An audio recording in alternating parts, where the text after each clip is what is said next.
కేవలం 7,999K up to 10 kgs వరకు బరువు తగ్గి అధిక బరువు నుంచి వచ్చే ప్రధాన సమస్యలను దూరం చేసుకోండి. ఈ మధ్య కాలంలో తమన్ కి సరైన హిట్స్ లేకపోయినా టాలీవుడ్ సీనియర్స్ కి ఇతడే కావాలా? కింగ్ మినహా మిగిలిన స్టార్స్ ఈ కంపోజర్ నే సెలెక్ట్ చేసుకుంటున్నారా? దేవిశ్రీ సెలెక్టివ్ గా సినిమాలు చేయటం వల్ల తమన్ కి డిమాండ్ పెరిగిందా? త్వరగా మ్యూజిక్ ఇస్తూ ఉండటంతోనే ఇతడినే బెస్ట్ చాయిస్ గా దర్శకులు ఫీల్ అవుతున్నారా? తమన్ సౌత్ లో one of the top music director. Devi Sri జోరు తగ్గక తానే నెంబర్ 1 గా కొనసాగుతున్నాడు. మాస్ అండ్ క్లాస్ ఆడియన్స్ కు తగ్గట్లుగా క్యాచీ ట్యూన్స్ ఆర్ఆర్ ఇస్తూ ఉంటాడు. కానీ కొన్ని సినిమాల నుండి తమన్ కంపోజింగ్ లో పసా తగ్గింది.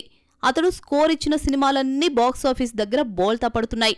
అఖండ 2, రాజాసాబ్, సరస్వతితో పాటు బ్యాక్గ్రౌండ్ స్కోర్ ఇచ్చిన ఉస్తాద్ భగత్ సింగ్ ఎలాంటి రిజల్ట్స్ టేస్ట్ చేశాయో కొత్తగా చెప్పక్కర్లేదు. తమన్ పర్ఫార్మెన్స్ సోసోగా ఉన్నా, కాపీ క్యాట్ విమర్శలు వస్తున్నా సీనియర్ హీరోలు మాత్రం తమన్ను వదల్లేకపోతున్నారు.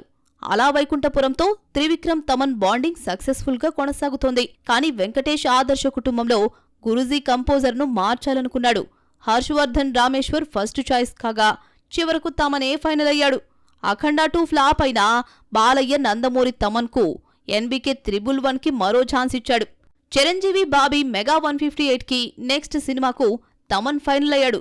తొలుత ఏఆర్ రెహమాన్ పేరు వినిపించగా చివరకు ఈ స్టార్ కంపోజరే ఫిక్స్ అయ్యాడు. వాల్తేరు వీరయ్య తర్వాత మరోసారి ఈ కాంబో రిపీట్ అవుతోంది.